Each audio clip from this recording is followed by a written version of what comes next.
Hey everybody, welcome to Paranormal Into the Night. How you doing? We got a great show for you tonight. This is Am I shouting? Am I too loud? What's going on here?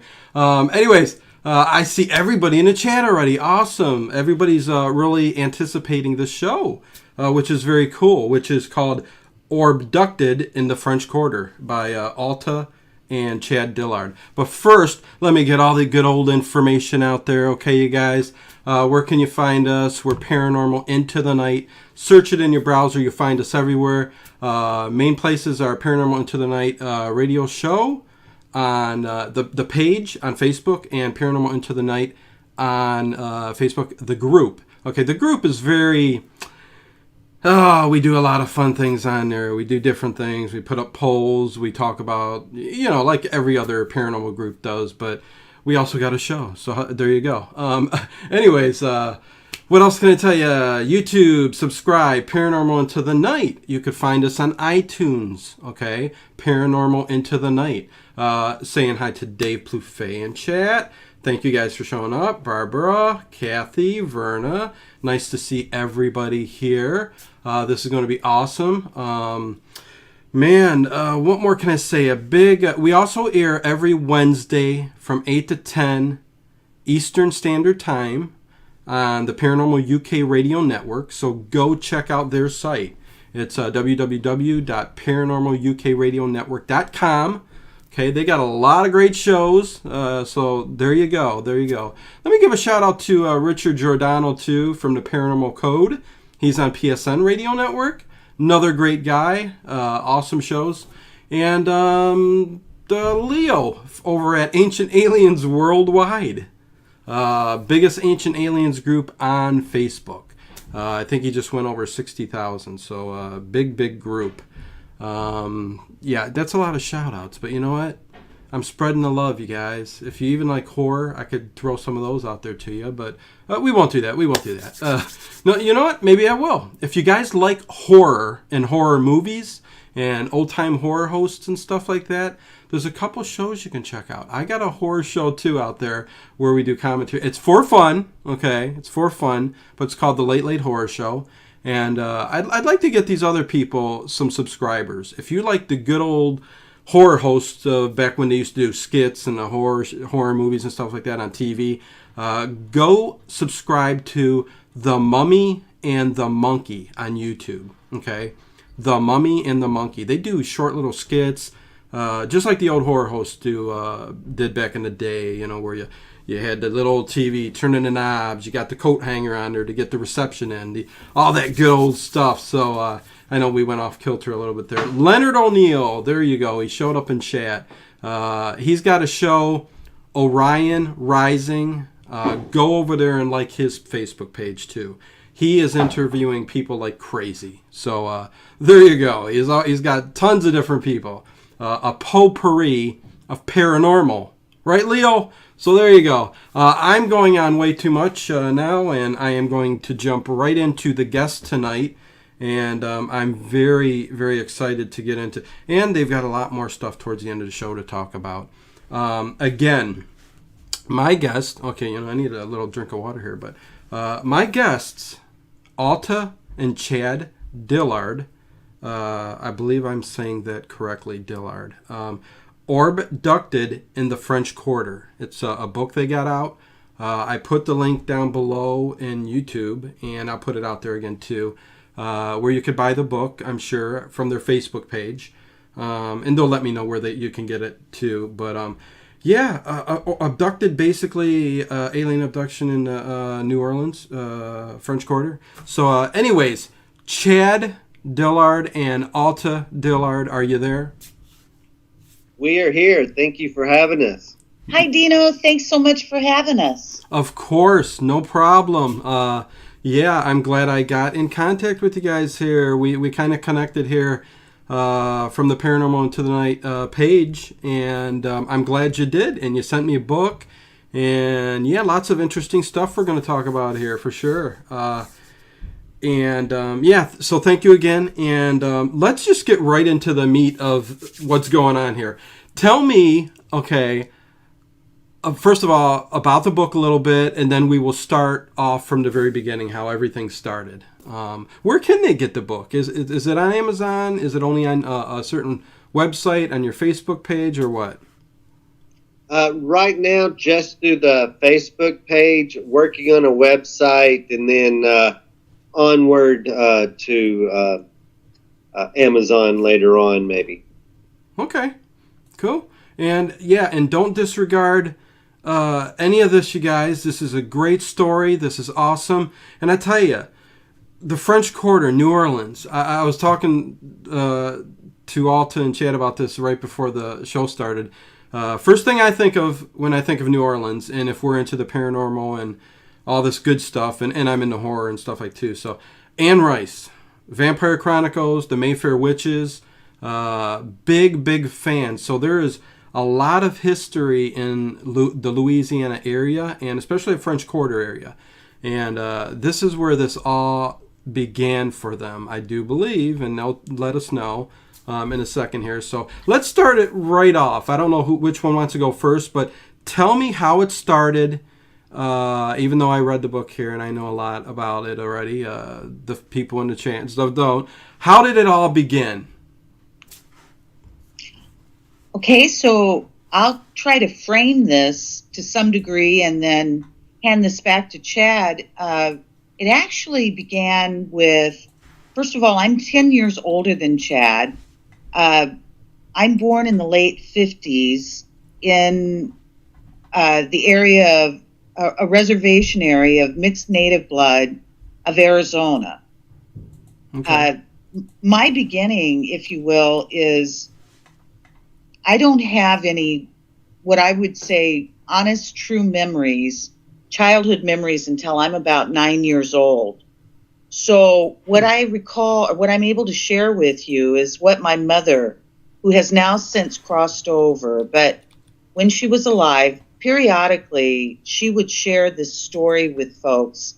Not very often because it is such a strange story, but she did say it to a couple of different people that I'm aware of. She claims that when I'm about 6 months old, which would have made this the end of 57, the beginning of 58, she claims that she's driving across a desert. Now, I have no idea any more than what I'm offering. This is all that I know. Mm-hmm. That she claims that she's driving across a desert and that I'm the only passenger in the car with her. She says that I'm about 6 months old, as I said, and she says it's daytime. She says that at one point I heard her say UFO, and another time I heard her say a small metallic craft, were the different languages she used. She didn't trust very many people because my mother seemed to have a lot of mystery in her past.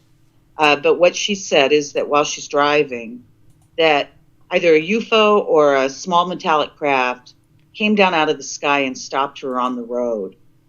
And this is your mother when you were 9 years old, right? No, this is my mother when I was 6 months old. 6 months old. Okay. Go ahead. Right. The experience happened when I'm 6 months old. As I mentioned, I have no memories, childhood memories before 9. There's a lot of mystery there. I haven't been able to fill in the blanks. Okay. But then she would say to a few people that she trusted, which were very few, this very weird story. I prefaced that with the fact that I had no interest in this area at all. I had no interest in UFOs, the common language of aliens, ETs, space, other than beautiful stars. Mm-hmm. Science fiction, I had no interest throughout my life at all. So I just want all to remember that as we share with you what's happened to us. So it seems that if my mother was telling the truth, it seems like it would have been my beginnings of some kind of connection with this, what I call high strangeness. A term I borrowed a long time ago that I use in reference to anything paranormal or strange or weird or what have you. So that seems to be my beginning. Now, I'll have Chad share with you, his memory of childhood and a strangeness in his world. Okay. Go ahead, Chad. Yeah. My earliest memory of anything high strangeness this was probably when I was about 7 years old. There was my grandfather and my father and my uncle, they were all farmers, in Arkansas.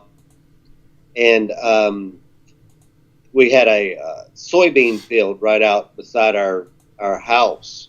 And in between the house and the barn where they kept all the tractors and stuff, there were these 3 perfectly burnt circles out in the middle of the field, in a straight line. And I remember my grandfather and my dad and uncle all discussing and trying to figure out, what had happened, and just were really confused. But that was kind of one of my earliest memories of some strange things happening around me. And you were how old? I was probably around 7. 7 years old. Okay.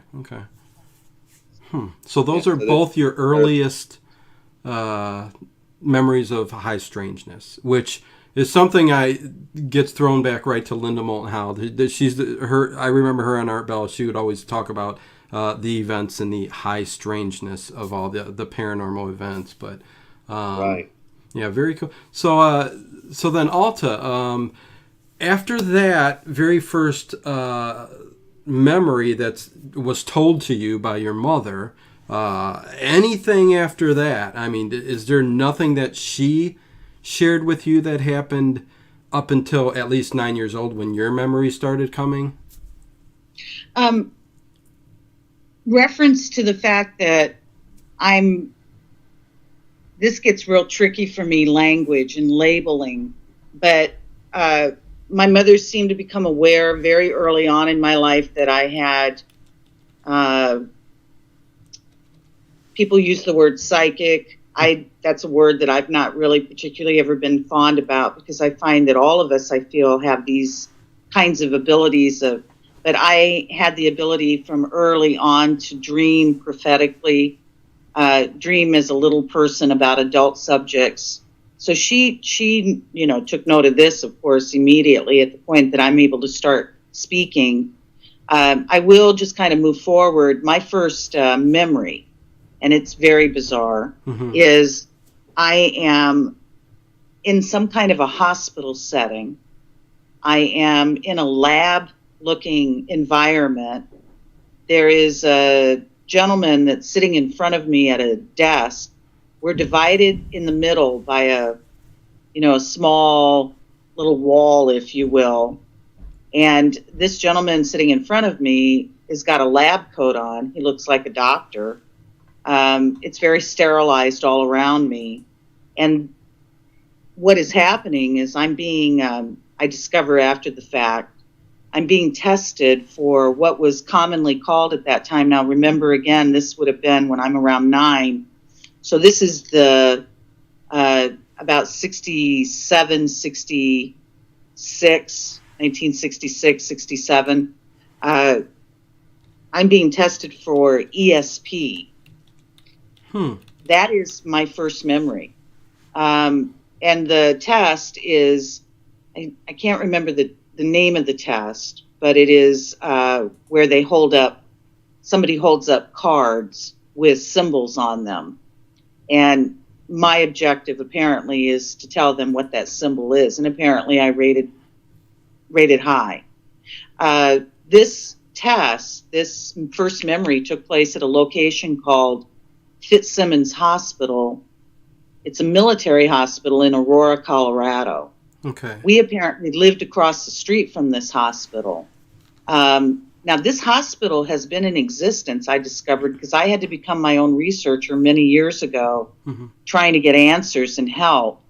What I discovered is that hospital has been in existence all of this time, and it only stopped, I believe, this last year in terms of shut down and maybe relocated or moved. But that's all online. That's very easy to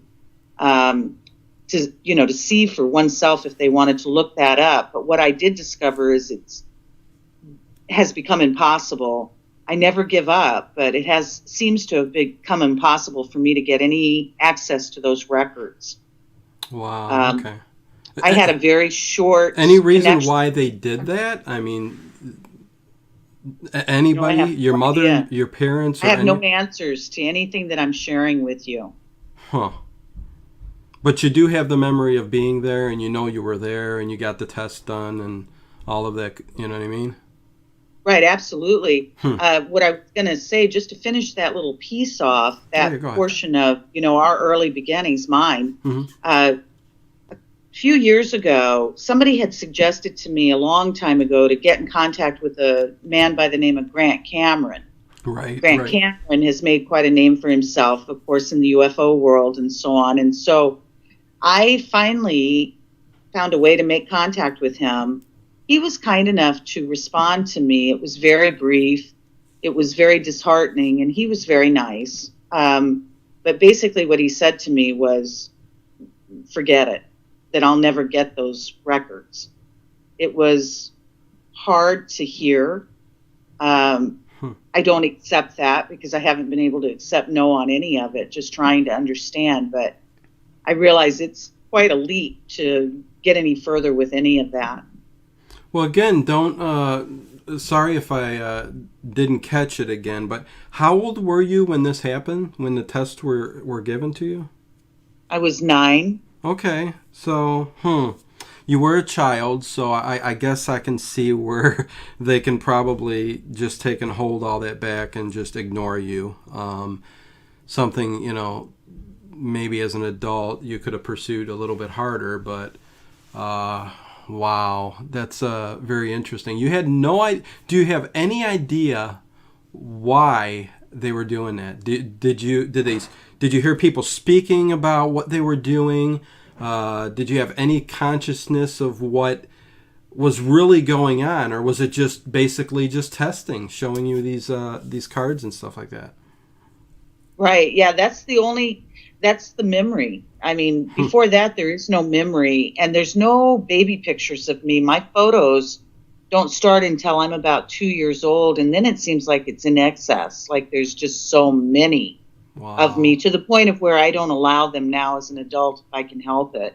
I have a real problem about photographs. I can't answer a lot of these kinds of, weirdnesses about me, but in terms of my childhood, all I have is just that very instant memory of being in this setting, being tested. And then, in all honesty, I go blank from the moment of remembering this testing. We were in Aurora, Colorado. I understood that we lived across the street from this facility. But then the next thing I know, we have relocated. I have a mom and a stepfather. I'm an only child at the time. And we've now moved to the Midwest. I have no memory of anything in between that. It's like I have a brief memory and then it goes blank again. And then it starts getting fuzzy, but I've got a little bit of memory of, again, relocating to the Midwest and starting school and living there for several years. And nothing really during that time period, huh? No, there's just not. And I don't have my mom, again, because of her own reasons that I have no answers to, for having quite a bit of a mystery in her past, chose to basically raise me alone around the country, different locations around the country, which means I was not raised with family, either of hers or of my father's. So a lot of traveling around. Okay. Yeah, so I don't have any... I wasn't raised with people to talk to get any kind of information from. So it just adds more to the mystery. And your mom isn't around right now then? Right. So no, my mom passed. She literally died on my birthday in 1997. And there was nothing that she ever told you that would give you any hint on anything other than that very early story that she told you? Right, exactly. I mean, I never had any, in all honesty, until our events started happening to us, of this quality of what this little book has been written about and other things.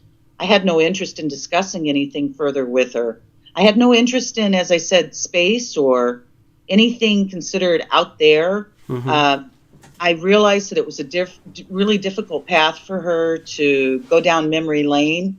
So I didn't want to hurt her any further. So I chose to not deal with any of that and just left in mystery. Yeah, I mean, because we could, I mean, and I'm sure we will eventually get into a little, like, I hate to say start this off by saying MK Ultra and stuff like that, but we'll get into that a little bit later, I guess. Then, it seems like your mom kind of might have hid some stuff because you were in the dark a lot on a lot of these, what's been going on, before everything that really just blew up and happened, and when you got older. But yeah, I mean, very interesting, very interesting.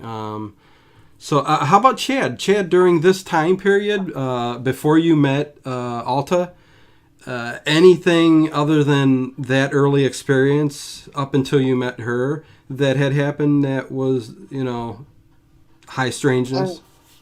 Not really with me. Now, my brother had some really strange ghost-like experiences in the house, and also my father and my stepmother.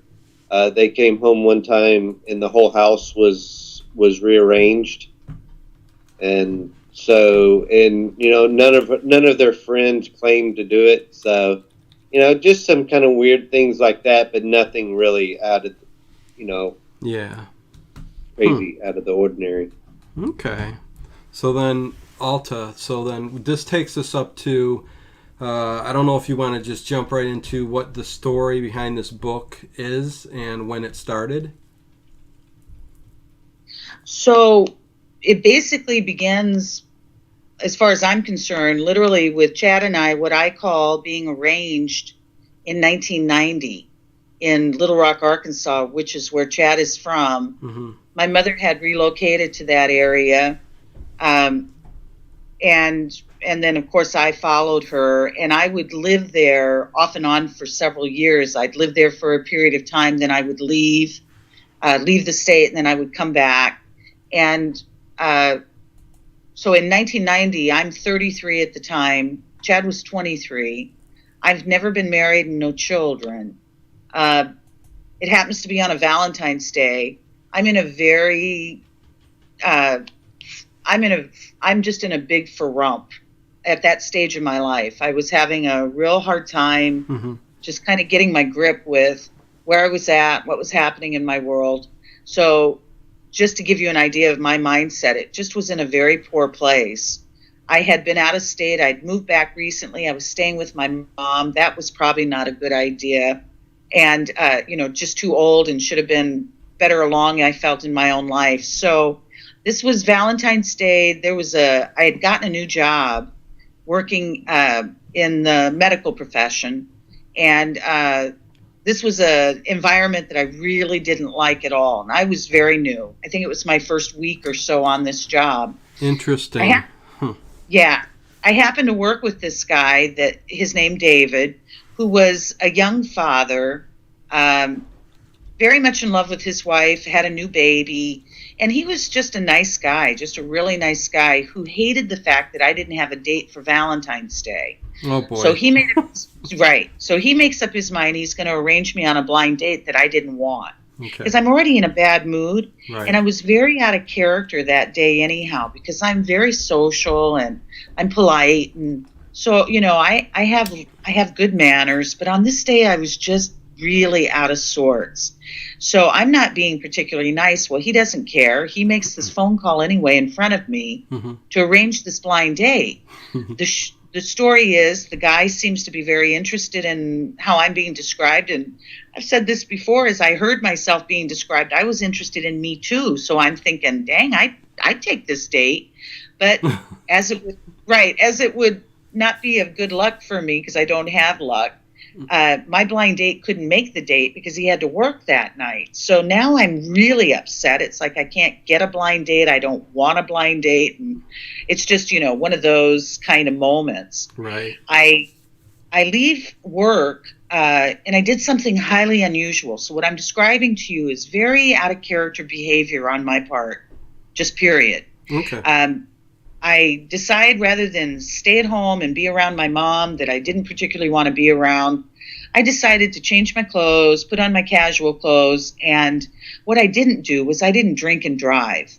It was Okay. something I just didn't do. Mm-hmm. But I chose to do it on this day. I decided I was going to go somewhere by myself, and that's another thing I didn't do, very out of character, and go have a drink someplace and just try to get over myself. Can I ask you another? Can I ask you a question real quick? What was it about your mother that you just did not want to be around her? I mean, what was it? I really believe it was me. It was just about me. I was out of sorts, and I wasn't happy with myself, and I just wasn't happy with life, and I just felt like it was just really about me. Okay. And, it was, I didn't want to have issue with her, and I didn't want her worrying about me kind of thing. And so, as I said, it wasn't her, it was really me. Okay. Just, dissecting just a little bit too much I am. So, continue on. Because you're going to... We thank you for the question. No, it's because I know you're going Chad's going to meet a very frustrated and miserable woman, right? Coming up here soon. You just about got that figured out. Yeah. Okay, go on. Okay, Sorry. So I leave my mom's place. The sun is still there's still light out. So I believe it's somewhere between 5:30 and 6. At this point now that I'm in my car and I'm in my mom's neighborhood, and it's a neighborhood I'm not familiar with particularly, I'm not sure where I'm going to go. So now I'm real puzzled with what am I doing? I don't even know where I'm going. So in this mindset, there happened to be just very convenient, a very small pub. That's what it looked like, a little old pub. I'd been to Europe, and it looked like something that you'd imagine in Scotland or Ireland or something of that nature. It's small. And as I've said before, it didn't have a thatched roof, but that's about all it was missing. And, had a tiny parking lot, and the parking lot was empty, and I thought, okay, well, this is a good start. So I stop at this little location. I go inside. It's big enough to hold a pool table. It was very small. Small little table and chairs and an old bar, an old wood bar. Well, it's empty. This place is empty. So before I can decide to leave this place, what I needed to have happen was this grandmotherly or motherly looking old woman comes out from back behind the kitchen area or whatever is back there. And the matron of the bar. Well, I'm thinking, well, this is safe. How bad can it be? I got grandma. Right. So, I order a beer. I remember by the time she serves me this beer, in a draft, I believe, the door opens up, and this is just where it just gets so darn creepy to me. Might not sound creepy, but it certainly was experiencing it. These two guys come through the door, and the guys are just, the only way I know how to say it is they are physically beautiful. Maybe in men's language, they were the most handsome men. Couple of hot studs came walking out. Okay, I get it. I mean, exactly. One was very blonde and one had very dark hair. Wow. They were expensively dressed, casually expensively dressed. One of them, the blonde, had on a bomber jacket, a leather bomber jacket. Take all that in mind as I share with you how this kind of went down. Okay. They come into this place, and it seemed like there was an inordinate amount of light that came through the door. Now, I'm not saying these guys were glowing, but I definitely remember it seemed like it was bright when they came through that door. Now, again, because I'm generally very social and friendly and don't mind nice-looking people, to say the least, I was not in my right mind because I wasn't impressed at all. I just remember taking note of it and thinking, okay, this is as weird as I feel being in this place. What are they doing in here? That's what's going on in my mind. Okay, so then the next thing I know, kind of moving this along because it's pretty drab, with the exception of the guy in the bomber jacket. I remember learning that he's the private pilot to the dark hair's plane. Now, I'm not really questioning. I'm just taking this in thinking, this just makes no sense. I'm in an old residential neighborhood. There's no airport anywhere around. This is weird. And what are they doing here? Now, I'm not thinking paranormal. I'm not thinking nothing other than this is just, yeah. And it's getting weirder. And so they want to know now if there's some place livelier in the city to go to. That's my cue. They don't know where they are either. So they're questioning you then at this point. Right. If I knew if there was any place livelier in the city. So this is the city of Little Rock. In 1990, I've gone back to research, was about 250 to 300,000 people at the time. So it's no small farm town. It's fairly large, and it's got a lot of clubs and a lot of restaurants. Well, I all of a sudden go kind of blank. I am just clueless as to where to guide them because I don't even know what I'm doing. And then all of a sudden I chose a location. I just chose it out of the air, a place I'd never been to before, kind of more towards the center of the city. And it was a huge sports bar. I'm thinking, that's got to be safe. So I tell them about this location. And again, keep in mind, I'd never been there. Now I go blank. I have no memory of leaving that little pub and getting to that second location. But I'm at that second location now with these guys. I have a friend who I'd worked with prior to my new job. I used to work in a hospital setting in medicine. Yeah. She and I had become friends some time past, and she's the same as I am, 33 at the time, never married, no kids. And I had a feeling she might be at home without a date. She lived fairly close to this location. Might have been even why I thought about it. I don't know. But I do remember I called her, and it seems like she showed up before I could hang the phone up once I described these guys, because she just very much wanted to meet some good-looking guys on Valentine's Day. So you call her, and she's there. She's bang, Yeah, very quickly. And when you say you immediately was at this new sports bar, I mean, what is the first instance of, are you just standing at the bar? Are you walking through the door? No, all I remember is calling her. And, it's very spotty, what I'm saying to you. And I'm repeating it as I remember it. Okay. I remember calling her. I remember her being there in a very short amount of time. But she did just live, I believe, just up the street or fairly close to this location. I don't remember doing this, but now I'm sober. To the best of my knowledge, I am sober. I don't remember drinking. Now, I may have had some out of that beer at that pub, but people have questioned and, of course, are challenging, and I don't blame anybody for hearing what we're sharing with anyone about us being drugged or me getting Mickeyed or what have you. But as Chad has always reminded me, and I just think it's brilliant on his part, how do you get drugged just very temporarily and then come right out of it, very conscious, and then go out again and come back? You know what I'm saying? It's not like something was given to me where I'm knocked out, but I got periods of time that are missing.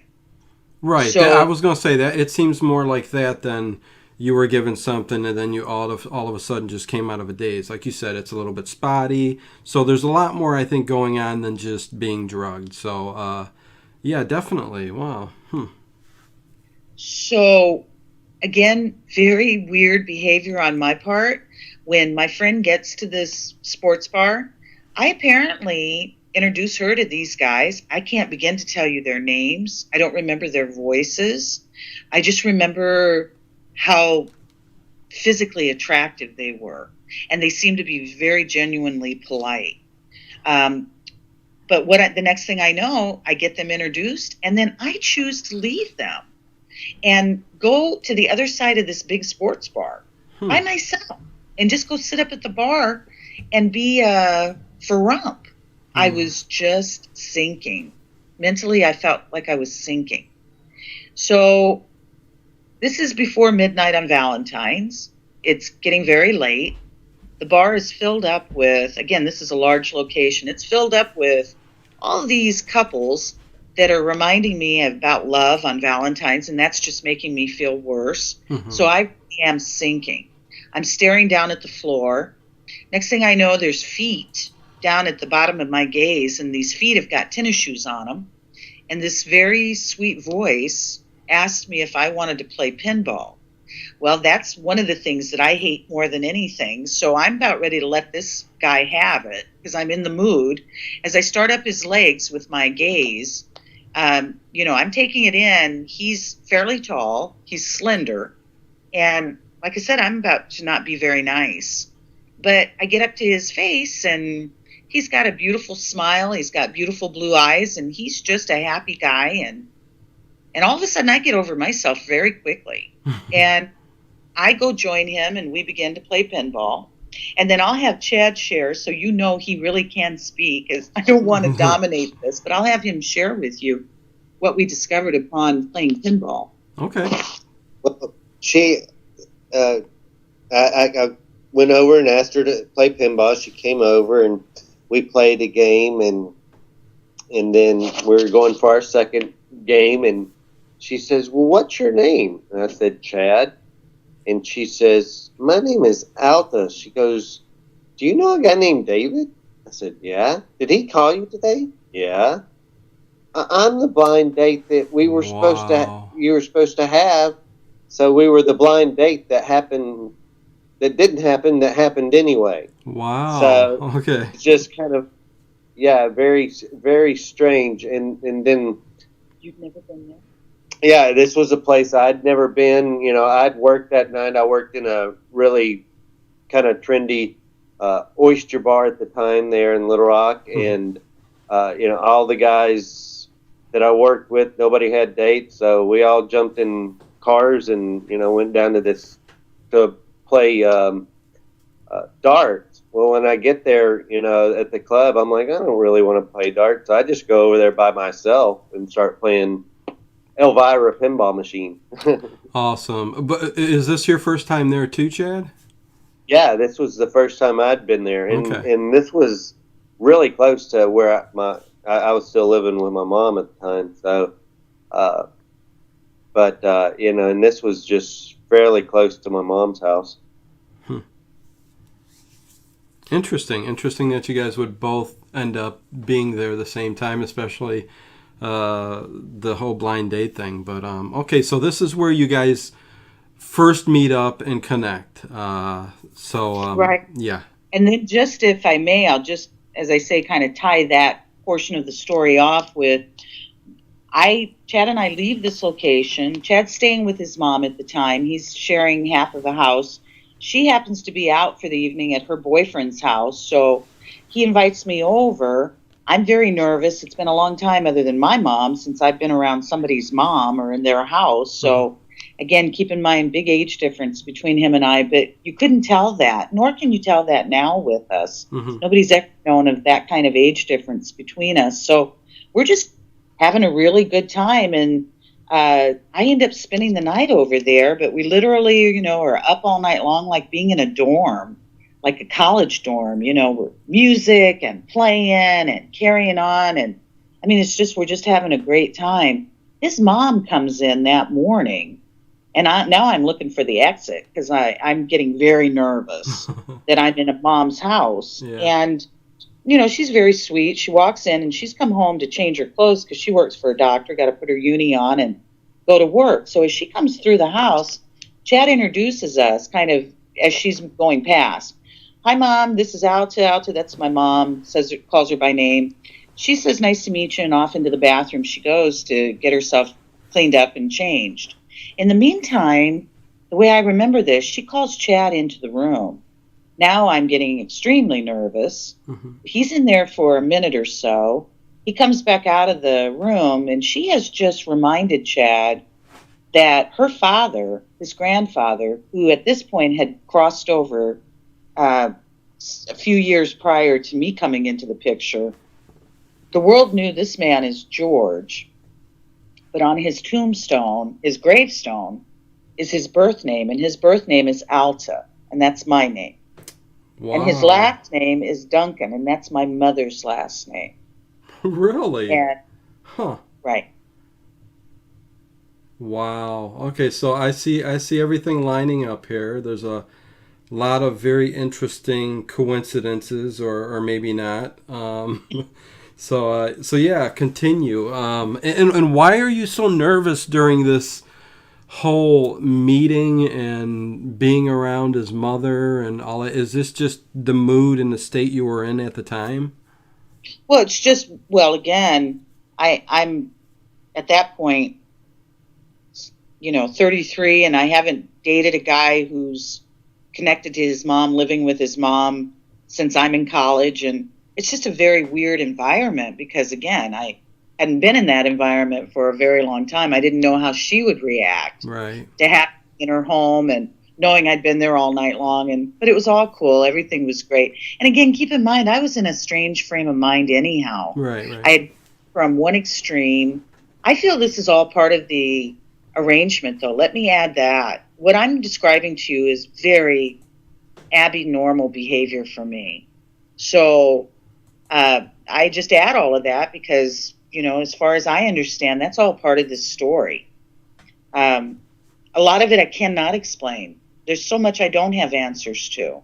And Chad doesn't either. We only offer as we remember it and Right. as we experienced it. So Well, how soon? that's it.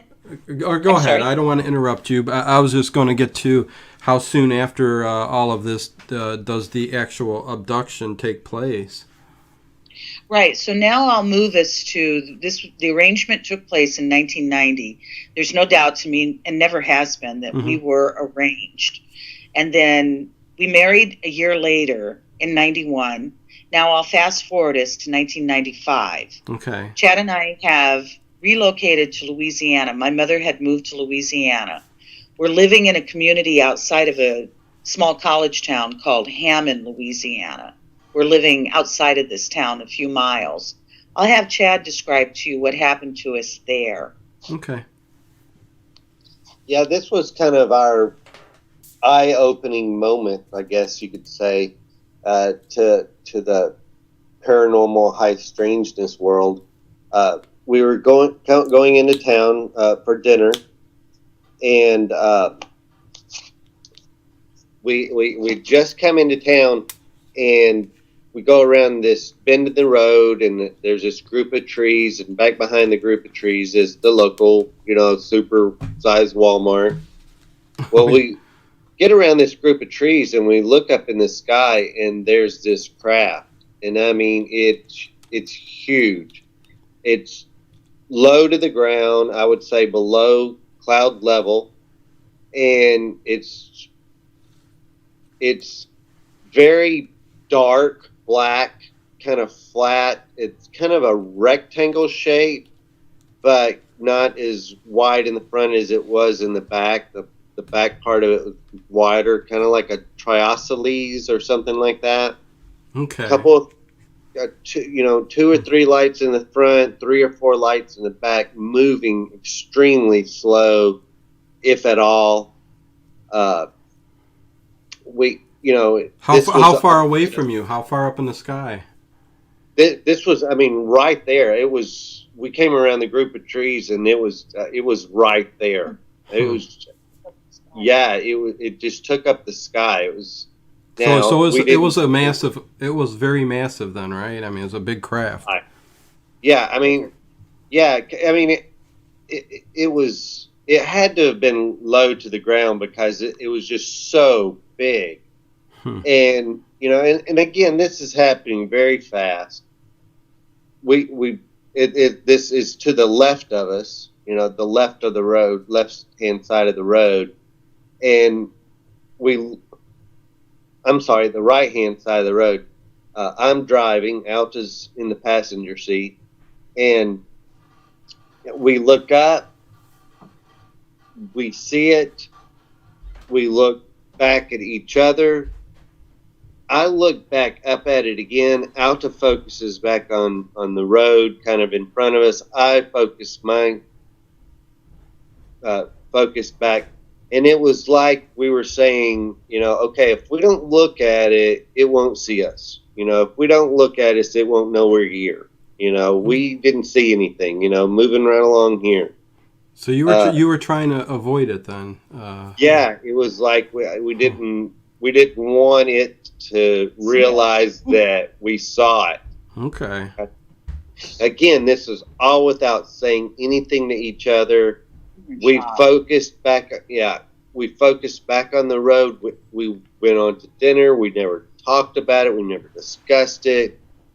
When you saw it, did anything feel familiar about it, or you know what I'm saying? Like you've seen it or were connected to it in any way, or did you just want to get the heck out of there?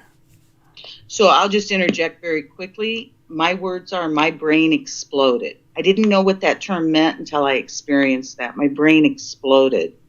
I looked away from it. I stared at Chad, and I was in absolute shock. We were in shock. Okay, Yeah. so you were scared. I mean, you just wanted to get the heck out of there. Right. Okay. So that was kind of our first experience.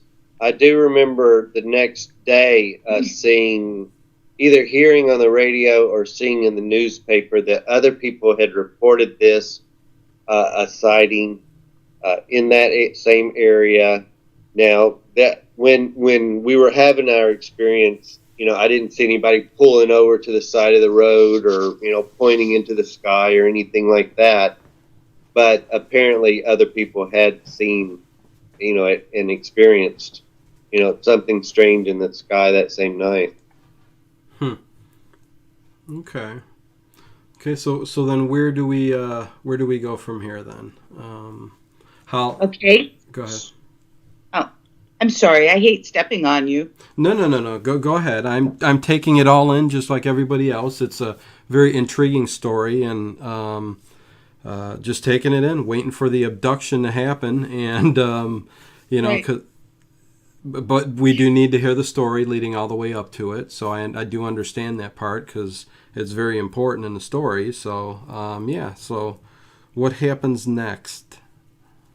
So now very shortly after this encounter, we moved to the French Quarter of New Orleans, which was, I'm guesstimating about an hour away. Okay. We moved to the quarter. I'd like to stress and preface before we go any further about the French Quarter and Chad and Alta's, we moved there extremely naive. We're very naive. Like Chad is saying, we're green. We had no idea of how expensive it was to live there. We were not prepared for that at all. Mm-hmm. And Chad and I had never been involved in voodoo, witches, vampires, none of this. Right. So this is a world that is totally new to us. And I have to say, at the time, we're caught in the excitement of it all. Certainly not seeing any kind of necessarily the evilness or the frighteningness of it or any of that. We're just seeing it all very childlike, like teenagers, and exciting. Well, I think most of us walk around in with baby eyes right now. I mean, we're working, we're doing what we got to do, throughout the day. So yeah, we can pass a building and not even know what's going on there. So I get it totally. Yeah. Boy, absolutely. Because our first residence, again, because we were naive and had no idea how expensive it was, we ended up moving to a small apartment on what would be considered the border street of the quarter. Quarter is about 13 blocks square. Mm-hmm. So our first apartment happens to be on the border of the quarter, and it happens to also be above the original voodoo temple. Now, this is a full-blown voodoo temple, and all of its inhabitants. The priestess has a chicken coop at the end of her residence that she uses in ceremonies. She's got a big snake that she wears often. She's also connected with every movie company out of California and New York, where she's making a hefty little profit on the side by being involved in all the movies that have anything to do with hoodoo, voodoo, and witchcraft, so on. Really? So we're contending with that. Now, that's not something we want to be contending with. We're having to struggle to get in and out of our apartment because the courtyard is set up with movie companies, and we've got little has-been actors that are in little streams, little motorhomes in front of our place. And I mean, it's a very strange, convoluted environment. We're discovering a great deal about voodoo that we did not necessarily need to know or want to know. And We mean no offense to anybody out there that's involved in it. It just was not our thing. Right. Now, while we're living in this apartment, it'll take a lot of time, and it'll just take so much time to tell you all the details. So I'll just highlight this, and you take us wherever you like to get us to that or abduction, because this is the lead in to it. So now we're in 1995. We're now living above a voodoo temple. This building was built in the 1600s. So part of the courtyard, the buildings in the courtyard were originally slave quarters. Mm-hmm. So we have all that energy going on there. Yeah. I'll have Chad share with you if you're interested. If not, we can move forward. He had an encounter with the dead priest, the voodoo priest. Oh, heck yeah. No, tell me. Encountered Chad. Yeah, I actually, if we have time, if not, we may do another show about voodoo. But I really love, and I have an interest in voodoo and the occult and stuff like that. So, yeah, go ahead. Tell me, Chad. That sounds interesting. Yeah, this was like the first week we were there, and we're laying in bed, and you don't have to. Being in the French Quarter, you don't have to be dirty to have bugs. There's bugs everywhere. Oh, yeah. And, especially like the palmetto bug. So, anyway, I'm laying in bed, and I kept feeling like, a bug was crawling on me. Now, it was always in the exact same spot, and I woke up, and, thinking about it, later on, I'm like, well, if it was a bug, it would have been, in different places. It wouldn't be in the same exact spot. Right. So I get up the next morning and I dug, a couple layers of skin off my chest. Wow. And so I go on to work. I was waiting tables at the time, and I go to work, and this vision starts coming back to me. And I'm laying there in bed, and there's this very short-statured African-American man floating horizontally above me. I could only see him from the waist up. From the waist down, he was kind of a misty, smoky cloud kind of thing. Huh. And he would take his finger and tickle me on my chest, kind of right around my heart area. And when I would go up to scratch, he would pull away. And he had done this 2 or 3 times throughout the night, at least. So out to being Native American, I get home, I grab the smudge stick, and I'm like, hey, and I got it going, and I've got the smoker going, and I'm like, hey, you don't have to go anywhere. I'm getting ready to paint the apartment. We're going to have a nice little place here. We'll have a nice little clean apartment. Just leave me alone. And I never had any other problems. A few months later, another couple had moved into kind of like a very small apartment down below us. And they had been married by the voodoo priest who had died, a few months before we had moved there. Now, and they start pulling out their wedding pictures and showing us. And they said, and this is priest such and such. I can't remember his name, but this is such and such. And I took the picture, and I'm like, this is him. This is the one that was, messing with me. Huh. And I told them the same story I just told you. And they're like, yeah, that sounds exactly like him. He was a trickster. He would test people and mess with people to make sure that, he wanted to hang out with them, or that, they would be allowed to hang out with him. Yeah. And come to find out, we had gotten his old apartment. Apparently him and the voodoo priestess had their own living quarters. So, but we had his old apartment, and we never even knew that. Wow. So he's sticking around then, huh? And he's well, he's agitating people a bit. Very alive. This apartment's very alive. We had our experience. This was in '95. Another experience. We're laying there in bed, and Alta wakes me up and says, I smell smoke. Now, any kind of fire in the French Quarter is an automatic 3-alarm fire, because of the history, Right. and I mean, every building is attached to the next one. It's Everything's the whole. historical. Yes. So Yeah. and I wake up and I'm like, hey, you're just dreaming. Go back to sleep. A couple minutes later, she wakes me up. I smell smoke, and this time I opened up my eyes a little, and I could see this just kind of a cloud of smoke coming into the bedroom. Well, I jump up. We go out into the courtyard, and like, fire, fire, fire. So, and we could tell it was coming out from the temple. Mm-hmm. So me, the priestess, somebody called 911. About 10, 15 firemen show up, and so there's about probably around like 10 firemen. The voodoo priestess and myself, we're sitting there and we're looking at her different little the shrines and stuff that she's got around. And we're kind of looking all around through the temple to see where this smoke is coming from, because you could see the smoke, around the ceiling. Mm-hmm. You could see all this smoke, but there was no fire. And we get up to this one that she's got set up, and it was the what are they called? Altar. The altar she had set up for her wedding. Mm-hmm. And one of her glass jars, candles burst. It traveled across the floor up to the wall.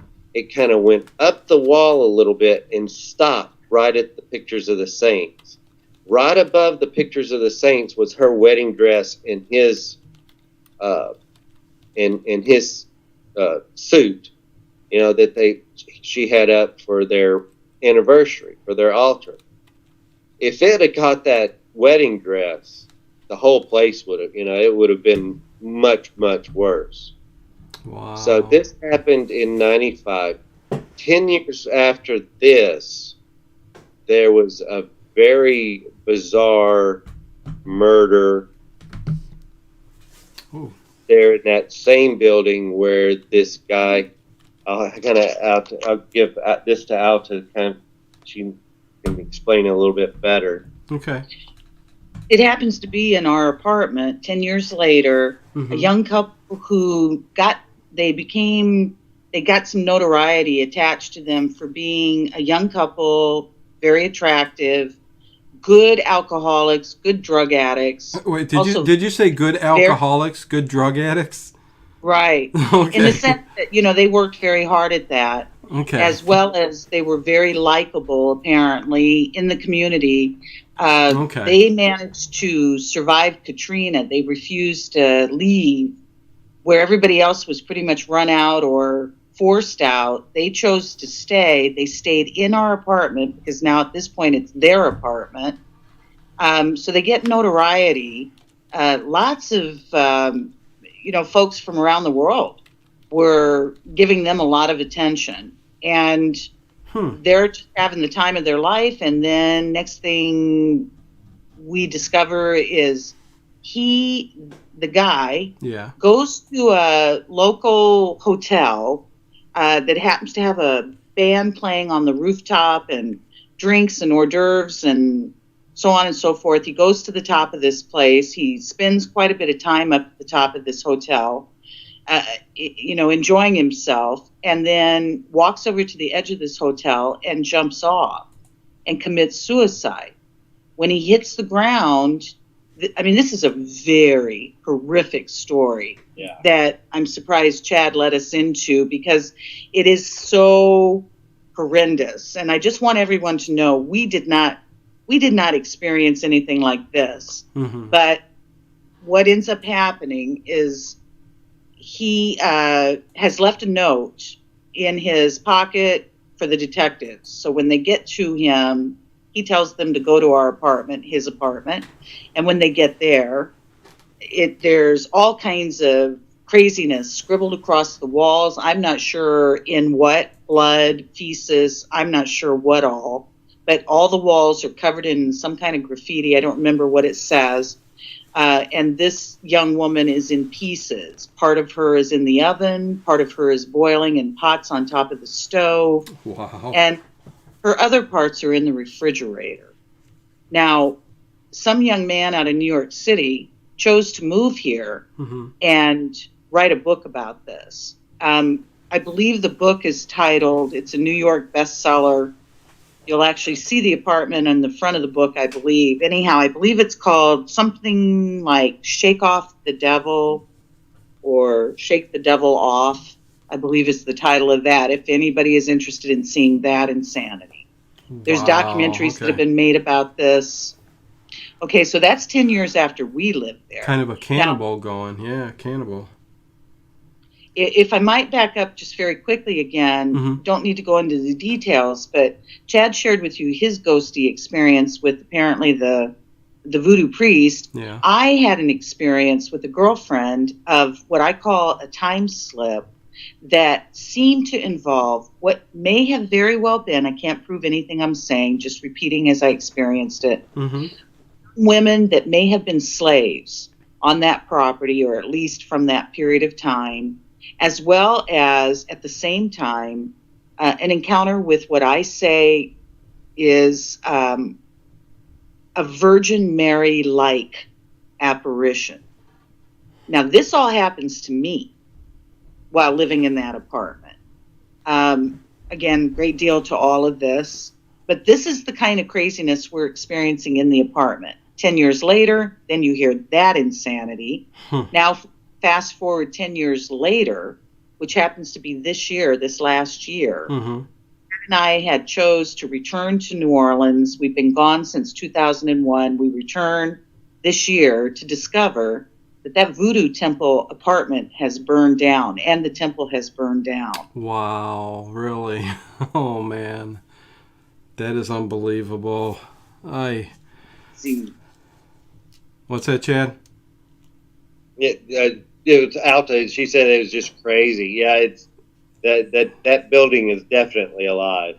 Well, you know what? Yeah, you guys hit the jackpot. I have still to, have something even remotely strange happen to me. So, not that I'm saying I'm asking for it, because a lot of this stuff is traumatic, and it's not a good thing. I mean, we may talk about it in jest and fun, because you got to look at it that way a little bit, otherwise you'll go mad. So to get the story out there like you're doing is fine, and to make lighthearted a little bit of it is okay. But I know it's not something very nice that you guys went through, which we should probably get to. See, this is the problem, Sometimes you need 4 or 5 hours to get through, a long story like this, and all the inner workings. And I'm loving it. I love all the detail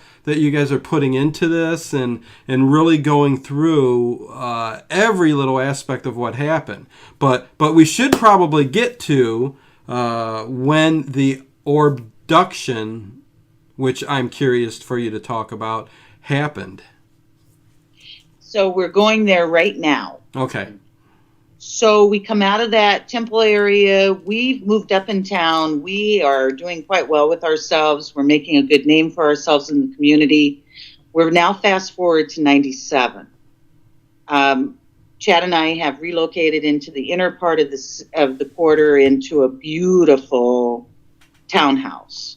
Okay. And while we're living in all of our joyousness and happiness, my mom is planning to relocate from Little Rock, Arkansas. We've pre-rented her a mother-in-law cottage in our courtyard. She's not in good health. We're all going to live out life and just be grand, take care of each other, so on.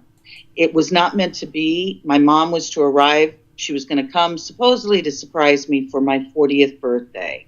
The way it turned out, and we are getting to that abduction, this all leads right into it. 24 hours before my mother was to arrive, she went into a coma. I get word of that. We catch a flight just as fast as we can get to her. I'm begging them to let me bring her home. We're Native American. This is totally against our way. My mother's way, and her doctors knew she never wanted to be on machines. They wouldn't hear me. I knew what they were going to force would happen, and it's just how it played out. My mom died on my birthday. To the minute I'm born, that I understood, because she had told me at the time of birth. When she's pronounced. So now Chad and I return to New Orleans. I'm beyond devastated. Now I'm thrown myself into work. Chad is very sad, very lost as well, but he's managing better than I am.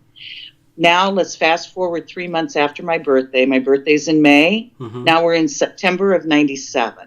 Okay. I work in a very exclusive salon, a shop that started, it's a family-owned business. They began their business in 1929. They kept it in the family. They ran it very tight. And it catered to all walk of life, from all celebrity, all the way to just everyday normal folk. And I had been with them for a few years. As I said, I was building a decent name for myself. They had hired a young woman who was at the time 24. I had just turned 40. Chad was 30. The moment I met her, she felt familiar, as if I'd known her forever, like family. Okay. We became very close very quickly. She's tall, slender, long blonde hair. It's important for the story. She's a very, I like the word gregarious in accordance to her. She's not a drama queen, but she's nobody's fool either. You never wanted to get on her wrong side. She's very right and wrong kind of person. But again, not a drama queen. She had asked me if I wanted to go out one evening after work, go have dinner and drinks in the quarter. I agreed to this. Chad, we only lived a couple blocks from our shop, so I called Chad so he could come join us.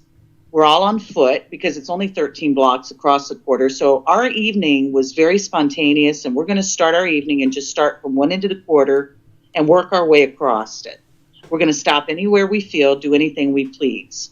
So our night starts at 9:30. She had to lock the shop. That's why we know what time it was. We stepped outside of the shop. I remember taking note of it immediately, that it felt weird. It felt off. Now, I don't generally go around talking like that, but it did that evening. The energy felt different, and I don't know how else to describe it. I always try to say to folks, you know your neighborhood. You know where you spend a great deal of your time. You know that energy. And this was off. So I made note of that as the three of us are walking down the street from the shop. We're heading to the famous Bourbon Street. That's where we're going to start our night. Okay. Our night was very bizarre from the very beginning. Now, I'm going to fast forward this so we can get the abduction told to you. But again, remember, there are so many more details that we have to leave out because of time, apparently. But I will say this, that the quarter is a 24/7 party. Very seldom is it quiet. Even in slow months, there's always people, because there's always conventions. It's tourism. Like Chad says, locals, but not on this night. On this night, there were a few stragglers. But I'm not kidding you when I say it seemed vacant. It was like, where is everybody? Every location that we stopped at 3 of them. At each location, there are no people. There's one human-looking person that either a bartender or a manager. But if the places had restaurants, there was no wait staff, there were no patrons, there were no people. Now, this happened to us in each location. We never drank in any of the locations. And if we were drugged, that's very bizarre because we don't remember anybody around to drug us. And so we're left with just the way we repeated as we knew it happened. By the time we hit our 3rd location, I'm so over it. All I want to do is go home. We get to a street corner. You have a picture of that. That's our last location of memory. At this point, it's around 11 o'clock. This is what the 3 of us remember is 11 o'clock. So we've been out there an hour and a half with, again, have to take it on our faith value, no alcohol, no drugs. And the next thing I know, I'm now sitting up Indian style, on my daybed in my living room. It's the next morning between 8 and 9 in the morning. The sun is blaring through my window. I don't wake up, I come to. It's a huge difference I discovered. My eyes pop open and I'm rubbing my arms and I feel something in my upper arm. Now, that's just how I come to. I can't begin to tell you the terror, the panic, the fear, the craziness, and the curiosity that's going through me instantly. And again, so much more to this story, but all keep in mind, where is Chad and where is our friend? I'm in a very controlled panic. Okay. So, again, we'll fill that story in as you allow or time allows, but I'll have you, for the sake of the Abduction, I'll have Chad share with you several years later after this happened to the three of us in 97. We found somebody that Chad seemed very comfortable with to do regression for him. So what we are repeating to you, now keep this in mind, I'm sorry, back to me. I'm the only one that seems to have been returned out of the three of us with memory. My memory is of the in-between. I have no memory of coming off that street, and I have no memory of being returned home, but I have a very full-blown memory of what I call in-between. So you know what happened. Chad has no memory. Okay. Other than what the regression gave him. Our friend has no memory, but her experience is quite mind-blowing. And each one of us have a very different experience. So if you'd like, I'll have Chad share with you the regression, and you can learn about the Abduction part of this, however you care to go with that. Yeah, I mean, either way. I mean, you say you knew immediately and had your memory of what had happened, right, Alta? Right. Okay, so but he needed the regression to bring it out. So it doesn't matter. I'd like to hear both sides of your stories and what you went through. So it doesn't matter who goes first. You decide on that. Okay, great. We'll have Chad share with you so you get the true understanding of the word abduction. Okay, go ahead, Chad. So yeah, again, my memory is just like Alta's. Nothing going on.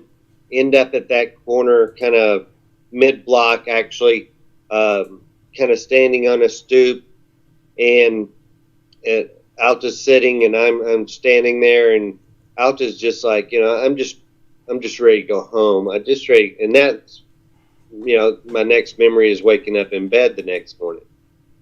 But in my regression, what comes out is we're standing on the stoop. I get out of the corner of my eye, I see this light, this bright light coming from around the corner. And I could kind of see it through the glass windows of this building that we were standing beside. And I get the girl's attention. We walk around the corner and we see this very bright, white, clean orb of light. It's probably 12 foot in diameter. It's about 15 foot off the ground. It's about a half a block away down the street. Wow, so that big. Oh, wow. Yeah. It's huge. It's just this huge orb. I mean, it was just the brightness coming from around the corner, because, I mean, it's a half a block down the street, but we could see the brightness from around the corner. And is there anybody else walking around on the street at this time? No, I don't remember anybody else. Okay. Except the three of us. We get around the corner, and it just kind of comes at us and engulfs us. Just kind of takes us in. It abducts us. Yeah, it abducts us. My next memory. So it just basically puts you right inside of the orb, right? Yeah, it just kind of absorbs us, kind of just takes us in, engulfs us. Okay, and how did you feel when that happened? I mean, was there any kind of a feeling or anything like that? Not that I could remember. Okay. It was just almost like automatic. I'm somewhere else. I'm walking down this corridor. the walls and the floor and everything are all a gunmetal gray metallic. It's all the walls and everything is very smooth. No rivets, no bolts, no nuts or anything like that. It's kind of gently turning to the right. I could see a tall blonde female walking beside me on my left, but I didn't ever turn to see, who it was. This does describe our friend, but again, I didn't turn to see if it was her. There was this being in front of us that we were following, and he was probably about 3.5, maybe 4 foot tall, big bulbous head, kind of a pale gray skin tone. So like your typical gray alien? Well, no, he was kind of dwarfish. He waddled when he walked. He had substance. He had, girth. He wasn't like a really wiry like you see in Communion or on TV or anything like that. Okay. Now I could only see him from behind. I never saw his face or anything like that. I just saw this big kind of bulbous head. He was wearing a real tight, like one-piece jumpsuit kind of thing, as you call, black.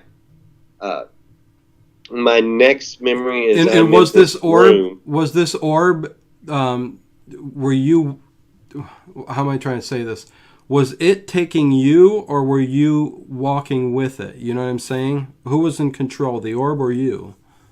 Well, the orb was gone. I mean, it was like the orb came and engulfed us, and then my next memory is I'm walking down this corridor, this hallway. There's no more orb.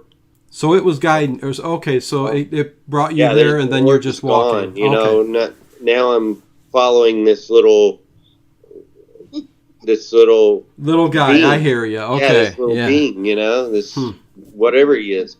Down this corridor. So it changed. From all that to actually walking, going down this corridor. And you're basically in a ship right now, right? Or some kind of... Yeah, it felt like something like that. Okay. So my next memory is I'm in this room, and it just seemed infinite. It was very, very, very dark. I couldn't see the walls, but it just felt like if you hollered out, you'd just hear echo, It just felt huge, infinite. And I could kind of see around my immediate, and off in the distance to my left, I could see a blonde female laying on an examining table. She was nude, but she was censored like they do on TV from head to toe, so I couldn't tell who it was, didn't see body parts, anything like that. So she was censored. So she... Through your eyes, she was blurred out in the body parts. And right. Interesting, huh? Blurry. Okay. Now, part of that could be from the distance because, she was a little... There was a little distance between us. Okay. But there were these 3 tall beings around her, one on each side and one at her head. They were probably 7, 8 foot tall.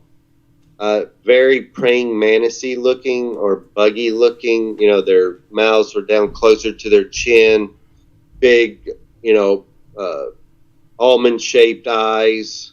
Their arms were kind of crinkled up like a mantis. They were wearing these cloaks, almost kind of like a Grim Reaper or Jesuit priest kind of would wear, no hood. Not like Grim Reaper with the hood up, but, if he had his hood down. And the person on the table never seemed to be in distress or anything like that. I focused my attention back to my immediate, and I look over to my right, and there's this little blue being. And he looks a lot like the Greys that you see in Communion or on TV, very wiry, very thin, big bulbous head, almond-shaped eyes, not much of a mouth. and he was just this electric, live, beautiful blue color. And his aura, his presence, felt like that of like a professor slash shaman slash scientist, just this old, full of knowledge, and power. And he goes over without saying anything, or he goes over and he picks up this box and he has it in his right hand. Mm-hmm. He takes his left hand and puts it inside the box. And when he pulls his hand out of the box, there's this substance kind of free floating a couple inches off of his above his hand. It's blue, the same color blue that he was. It kind of looked like that slime stuff that kids play with that kind of run through your fingers and all. But it was right. More. Okay. As soon as we go. Okay, we are online again. So let me. I apologize, people. My computer crashed. I don't know how that happened. So hopefully you guys start coming back here. I won't be able to go live on Facebook, but let me just put a link in here letting people know that we are back live again. Okay, so you know what? Go ahead, Chad, and continue on with what we were talking about. And again, people, I do apologize. That's the first time in 2.5 years that's happened to me. The computer totally crashed as we were talking about this. Coincidence or not, probably a glitch in the computer or something with the system, but it totally crashed, totally shut down, and we are streaming live again on YouTube. So go ahead, Chad.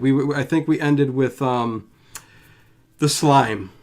The being putting his hand in the box and bringing it out, and we can go from there. Cloud, Yeah. So go ahead. So Go ahead. it's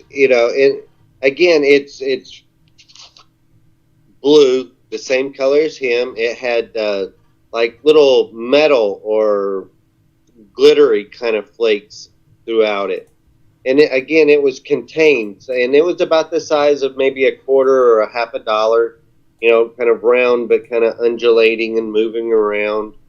And he takes his right hand and puts it up like into a peace sign. Now, he only has 4 digits, so he's got his 2 middle fingers up and his outer fingers folded in, almost kind of like you see what, priests or, Buddhists do.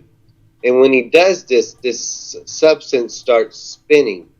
And the faster it spun, the blueness and the glittery stuff kind of dissipated out of it and was rotating around it. And it kind of starts slowing down, and it had turned into this double-pointed crystal kind of pyramid shape. Crystal. Okay. And very clean, very clear. And I remember thinking to this being, why are you showing this to me? I'm not a doctor. I'm not a scientist. I'm not an engineer. This is something very, important. Why are you showing this to me? And he told me that I would know in time, or when it's time. Okay. So you had no idea what that substance was then? No, Okay. Just that. I knew that he pulled it out of this box, he made it spin, and when it slowed down, it was a solid crystal. Again, very clean, very clear, double-pointed pyramid, and it just felt full of energy. It felt, it's something important, Right. Just so... My next memory is I'm in another room. Mm-hmm. Only 3 walls, 2 that are very straight, 1 that's kind of concave. And the walls are very, metallic, gunmetal gray kind of color. Again, no rivets, no bolts, no seams. Everything very smooth. and there's this overstuffed black leather chair in the middle of this room. And I remember thinking to myself how out of place it is. And, it looks comfortable, but it's not. And I focused my attention to the wall that's kind of concaved, and I walk a little closer to it. And, this is a pretty good sized room. The wall's probably about 15 foot long. The ceilings are probably 8-10 foot tall, so it's a big room. Yeah. And I kind of walk a little closer to the wall that's concaved, and what I thought was this solid wall, I could see through it, like just a window, one big window. And I'm looking, and I see stars and planets, and I'm like looking out into the galaxy. Really? And I'm Okay. kind of standing there in awe. Mm-hmm. All of a sudden, this little craft, just right outside whatever I'm in, just right outside this window wall, Mm-hmm. it zooms past, and it gets about 8, 9, 10 foot past me at the most. And it stops, and it comes back, and it's right outside the wall, just right in front of me, like, it did a double take, or, it was a surprise to see me as I was it. And it was sitting there, and it was probably about 3 foot long. It was about 2 foot wide, kind of a rugby shape or a football shape kind of craft. Okay. Yeah. Had little wires, little antennas moving around, lights blinking. I can feel intelligence coming out of it. And it sat there for maybe 30 seconds at the most, and then shot off, in a high rate of speed. And my next memory is waking up in bed the next morning. Huh, really? So you don't remember any kind of like medical procedures or anything like that happening, huh? Just Yeah, no, there was no probing. I was never scared.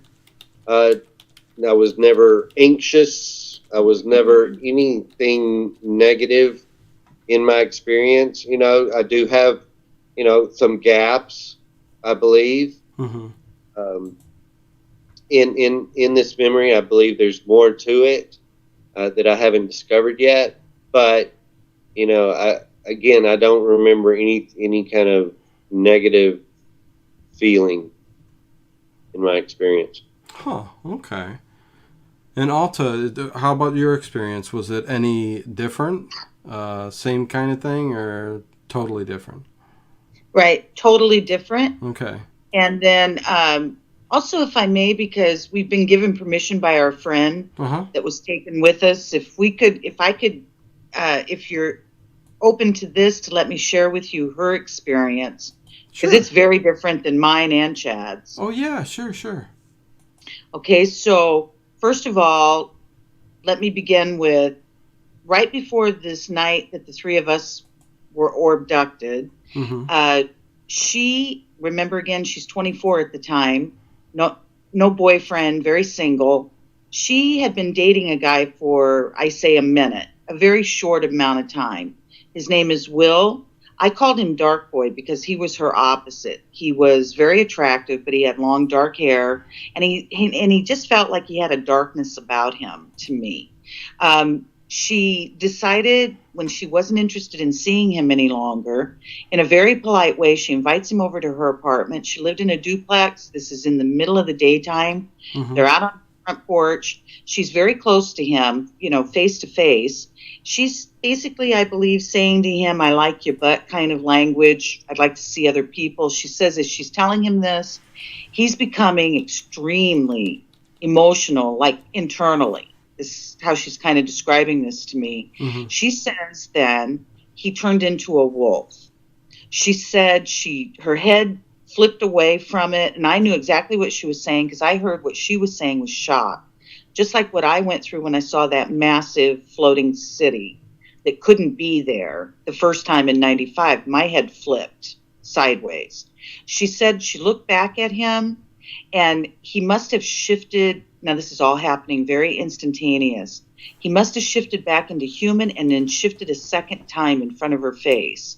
She said, and I'll clean up the language, in a very stern voice to him, "You just turned into an effing wolf." And then his response, extremely startled, was, "You saw that," which confirmed to her she didn't need it, but it confirmed to her she saw what she saw. Just like Chad and I know, we have seen and experienced what we've seen and experienced. Okay, so this is what happens just prior to the three of us being taken. Her story is she remembers 11 o'clock collectively, like Chad and I on that corner. The next thing she knows, she's behind the steering wheel of her moving car. It's somewhere between 3 and 4 in the morning. Everything between 11 and that time is completely erased. She says her car is moving slowly. It hit a parked car and knocked off her rear view mirror. This is what jolted her too. Now she's in a whole nother section of the city from where she parked her car that morning. Her car seems to be driving. Now she's getting her act together and got a hold of the wheel. The car ends up in the neighborhood of this Wolfie boy that she was never going to see again, probably anyway, much less after he scared the bejesus out of her in having this encounter. She's in his hood. He lives in a hood, not an area she should be at 3 in the morning. He's in a big house that's turned into like a fourplex, I believe. He's got like a downstairs apartment. This place has normally got a locked gate, but not this night or morning. It's open. She goes up the stairs, up the porch. He's sitting inside the front door. The door is open. He's playing guitar. She says that he stops playing guitar, looks at her and says, "Either we've been or I've been waiting for you." She then becomes controlled hysteria. She begins to cry. I don't remember ever seeing her cry before. He leads her. He puts his guitar down. He leads her into a room, lays her down. She cries herself to sleep. She says the sun is just rising, so she thinks it's probably only been about an hour or so. She's fully dressed. She doesn't have any sense that anything has happened to her. He's done anything to her. She said she gets up and she gets, my words, the flock out of Dodge and doesn't look back. Now, that's what happens to her. Okay. Huh. Okay. Yeah. Now, there's more about him, past our story a few years to really finalize that little piece. Okay. I'll just add that very quickly. Yeah, go ahead. Now we're in 2001. Chad and I, there's a lot of story in between. This all happened to us in 97, now 2001. Chad and I have had our one and only separation in our 27 years together. He decides to leave the state, go to his father to work for his dad in his business in Alabama. I choose to stay behind. We're not doing very well. I'm definitely not doing very well in our separation, but I've thrown myself into work. One afternoon I get off work, and it's a beautiful afternoon. Streets are very full, like normal. Unlike that night, the three of us went poof off that corner. While I'm walking out of work through the quarter, I hear somebody yell my name. I see that it's a friend I haven't seen in a few years. His name is Rich. He happens to be from Montauk, New York. I didn't know anything about Montauk then. I've done a lot of discovery since, finding out that's a very interesting place in itself. Oh, yeah. This friend happens to be an artist, like a traveling artist. He's also extremely tall. He's close to, if not 7 foot tall, and very slender. So he looks even taller. So you can't miss him as he hollers my name. We get connected. We haven't seen each other in a long time. He discovers Chad and I have separated. He's very distressed about this.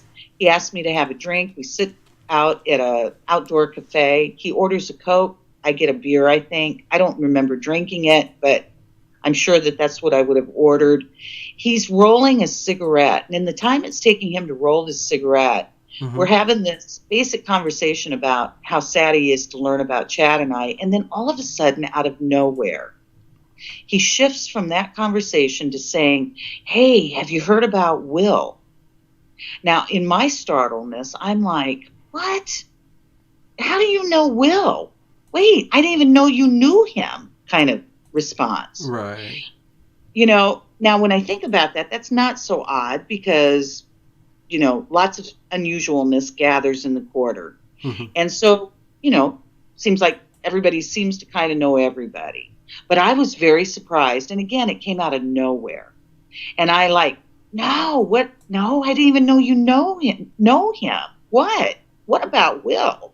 And he says, yeah, he's gone around telling everybody he's got to catch a bus out of town because the aliens are after him.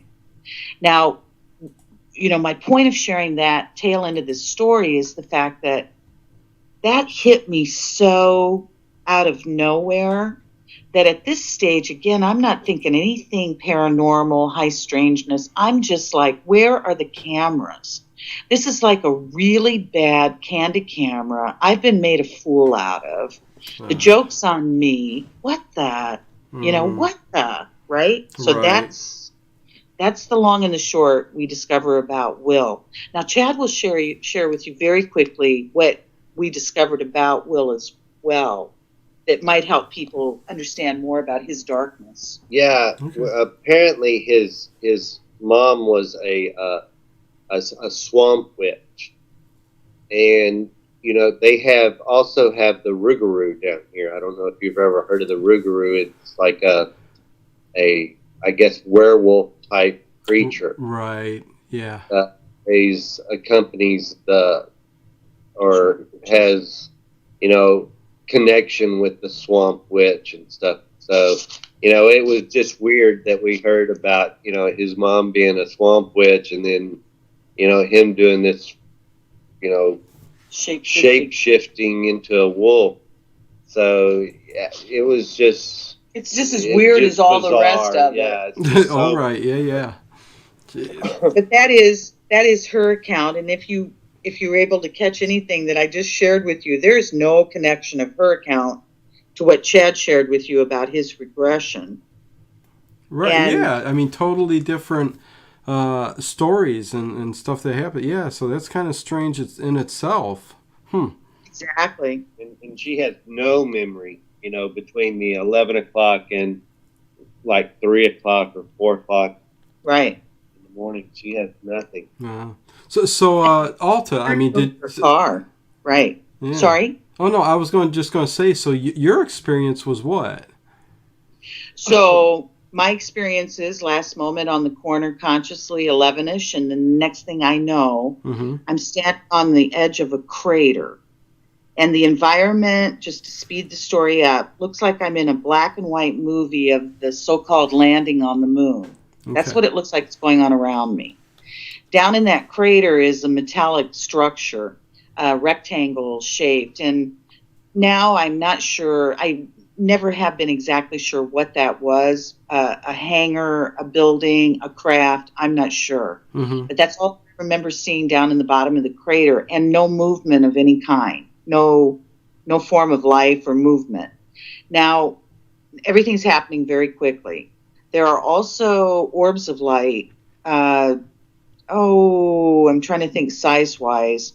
Maybe a double-size, large watermelon size white orbs that seem to go around the perimeter of this crater. These orbs feel intelligent to me. In the same time I'm taking all this in, now the real creepiness, as if all of this isn't creepy, happens to me immediately. I'm aware that there is something behind me. I don't completely turn around. I just kind of pivot to the right of me. And there is, in fact, several feet away from me, what appear to be, I didn't take time to count them, but closest I can guesstimate, maybe 3 human-looking people of different ages seem to be piled on top of each other like a dog pile. They're all dressed. There didn't seem to be any distress on anybody. Everybody looked, as quickly as I'm seeing this, like they're in suspended animation. Now, as I'm taking that piled? In, rather than me start to move towards them, that would be my normal behavior, I don't, which I find very odd. Now I'm aware almost instantly that there's something right next to me on the left of me. It's so close I can feel it up against me almost.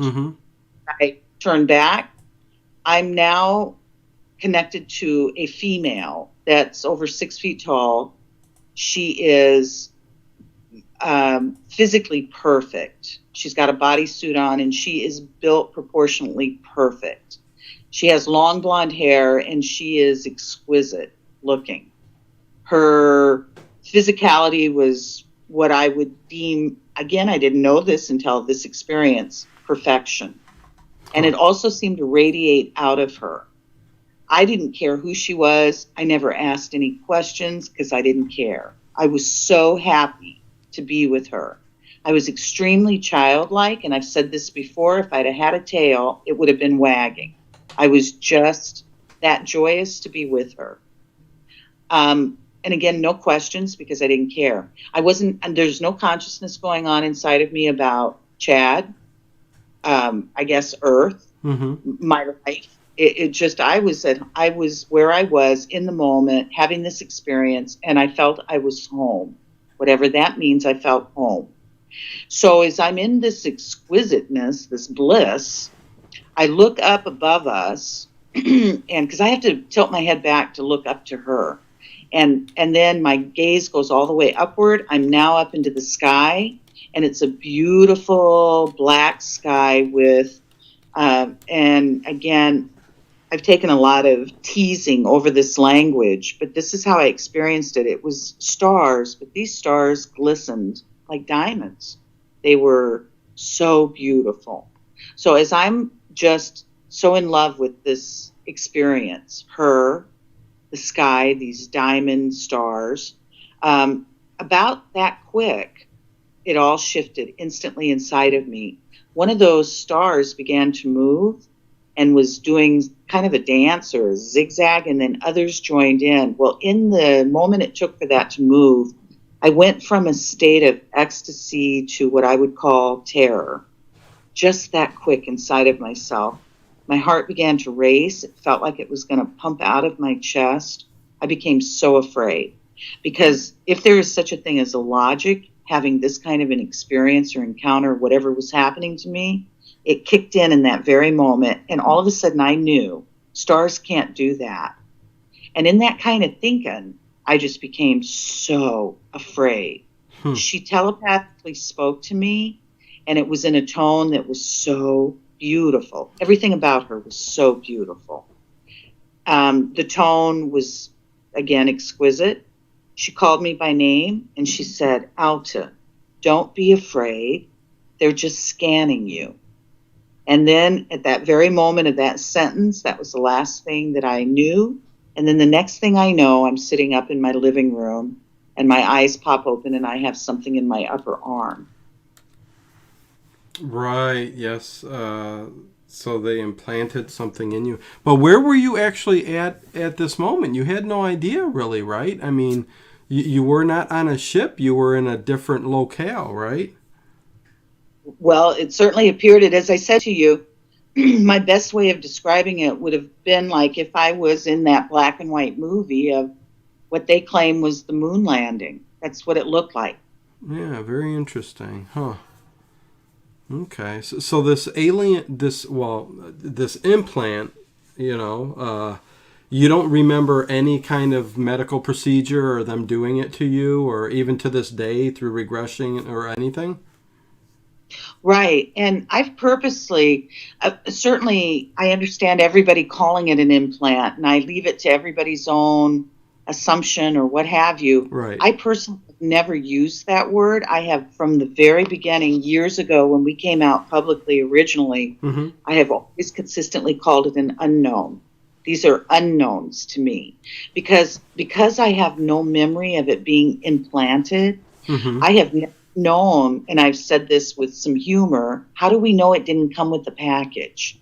How do I know that it wasn't in my body always and something happened? I don't know this. I just don't know. Right. So I've always avoided the word implant, and I call it unknowns. And then I discovered a gentleman that's a doctor by the name of Dr. Robert Kuntz, who's online. He went online after being involved in the study of several of these, what they call implants.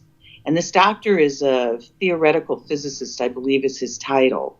He probably lost his career right after he went public with his so-called findings. And I can't begin to tell you the science jargon because it was way above my head and I wasn't particularly interested.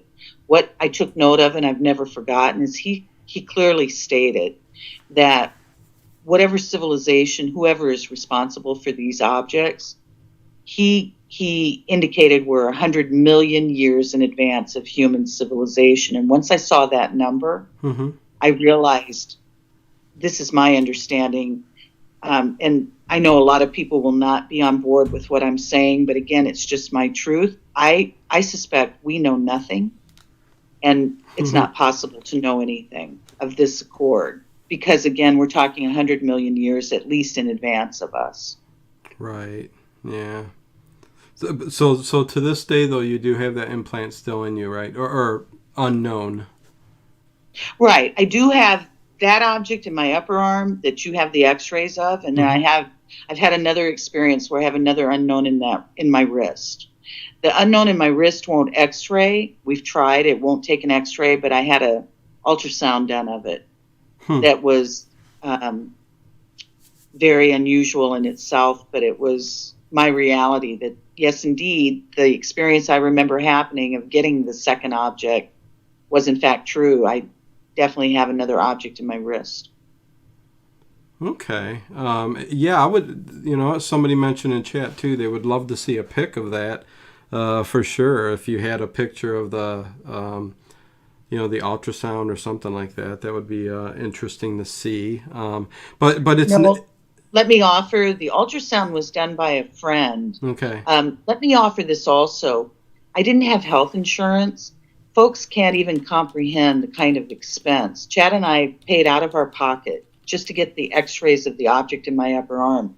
The hell we were put through is a book worthy all in itself. And someday we may do that because nobody believes what we were put through to get that first X-ray. Yeah. But my point is that after everything I had been put through, the expense and the emotional and all that we went through to get the first X-ray, to find out that nobody seemed to care about it. And this, I promise you, we've never found anyone who cares in terms of wanting to do anything about any of this.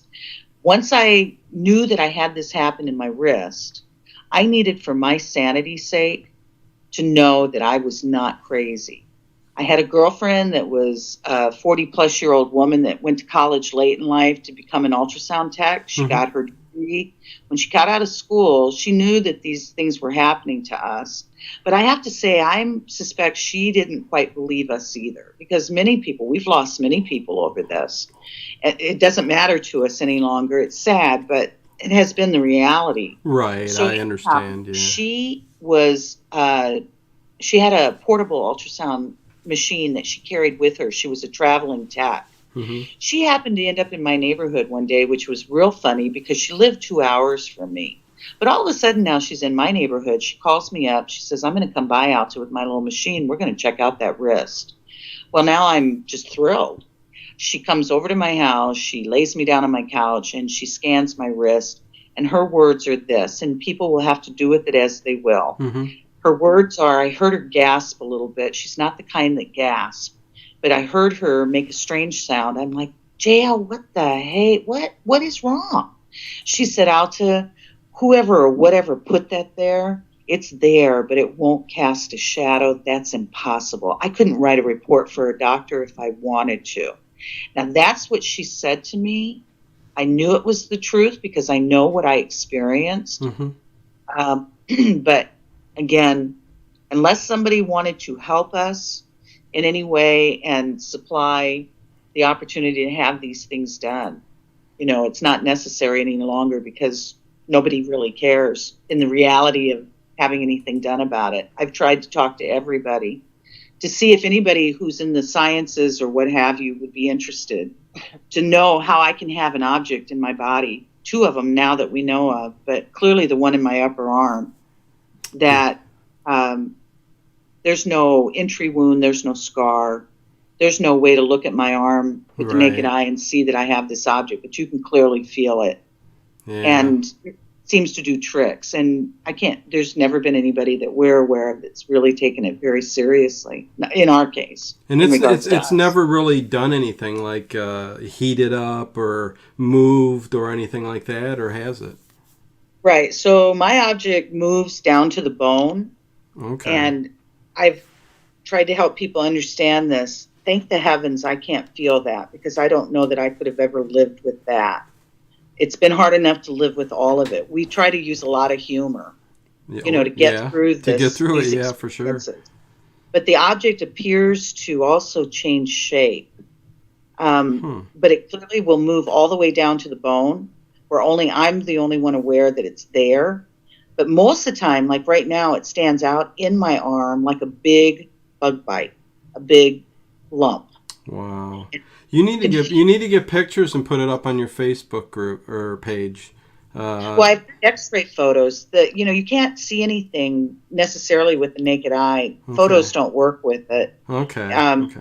In terms of anything specific, the only way is to actually feel the perimeter of it. You can feel. Okay. There are times it feels so sharp that it should be popping through my skin, and it's not. No. There's never been any pain with it. I've never had any kind of anything like that. Okay. No pain.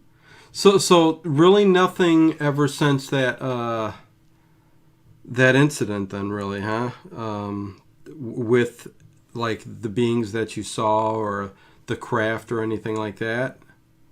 Oh no, we've had many. Okay, so many. Well, see, so there we go. We we're coming up to the end of the show here, and there seems to be a lot more that went on. We might need a part 2 to the story here. Let me ask you this: is there any concrete ideas or anything that exactly what happened, what went on? I mean, are these alien beings that are keeping in contact with you and following your progress through your life? I mean, do you have any idea what it was all about, what's going on?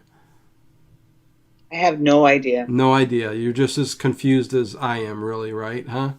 No, what I do is I tried to put the facts together the best that I can, such as what my mother's account of is something happening when I'm a baby, all the way up until our last experience was just this last year in Ohio, interestingly enough, and not far from Serpent Mound. Mm-hmm. And, Chad and I and another couple that were staying with us, we have a motorhome, and we were in this beautiful motorhome park, and we had a full night of experience all night long for all 4 of us.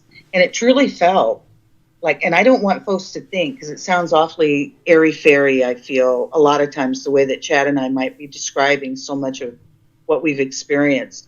I assure you, in my case, I've experienced just as much terror as I've experienced what I consider bliss. And I have no idea what people call these memories, these things that are done to people. I have no idea what is real and what is not any longer, in terms of, I can only, again, express what we've experienced. Right. But on that particular night outside of Serpent Mound, for the 4 of us, it clearly felt like it was for our benefit, and it was all for our enjoyment. And we absolutely took it in all night long.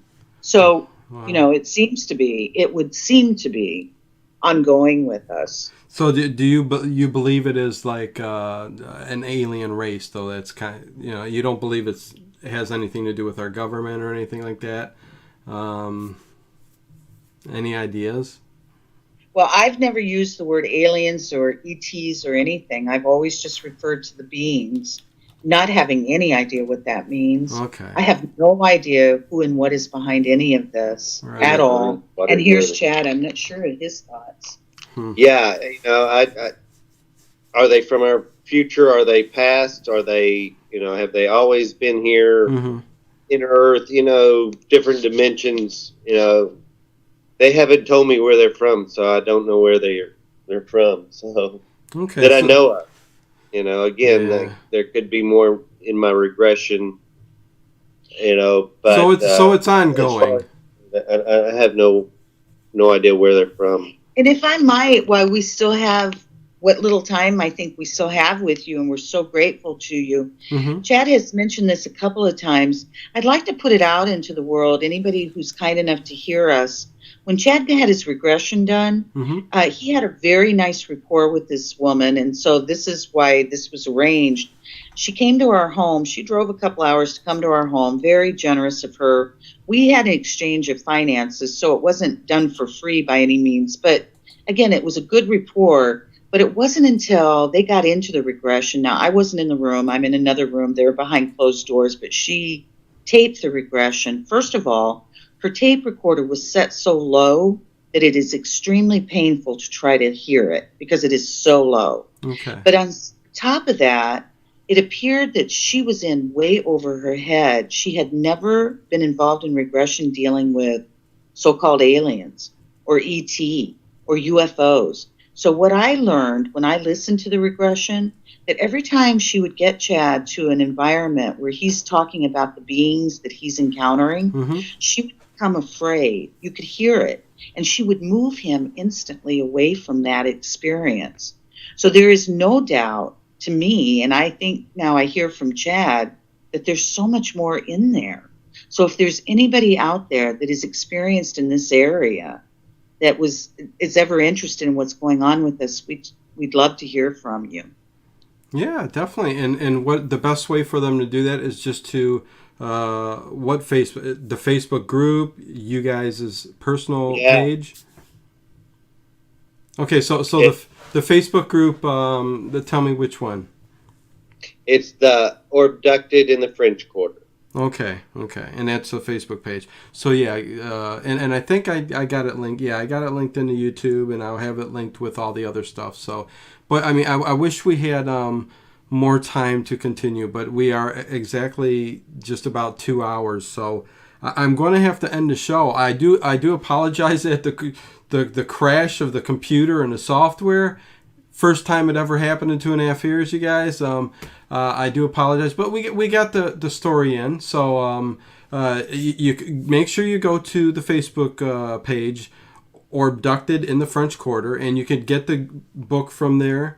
Message them, let them know, everything about, if you guys want the book or anything like that. So Dave Blueface says, thank you for such a great show. Thanks, Dave and Leo and everybody else who understood and popped over here to YouTube. But I will splice it together. It will go up on iTunes as a complete show, and it will be on Paranormal UK Radio Network Wednesday, 8 to 10 p.m. And again, we need to do a 4-hour show, because there's like another hour of stuff that I technically should be asking you. But anyways, until next time. But if you guys get contacted by Leonard O'Neill, he does Orion Rising. That's his show. Give him a chance to interview you guys too. He's a good guy. Does a good show. So look out for Leonard O'Neill. Leonard, look them up on Facebook. Maybe I'll shoot you the link later and get them on. And maybe you can get a little bit more out of the ending of the story, because it needs to be continued for sure.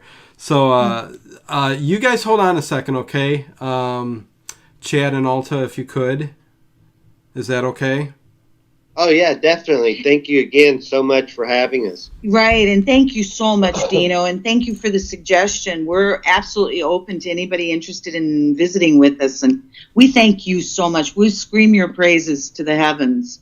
Oh, thank you so much. Thank you so much. And you guys hold on a second there, okay? I am going to play some music, but only for about 30 seconds here, and then I'll get to you guys, okay? I do want to talk to you for real quick a second.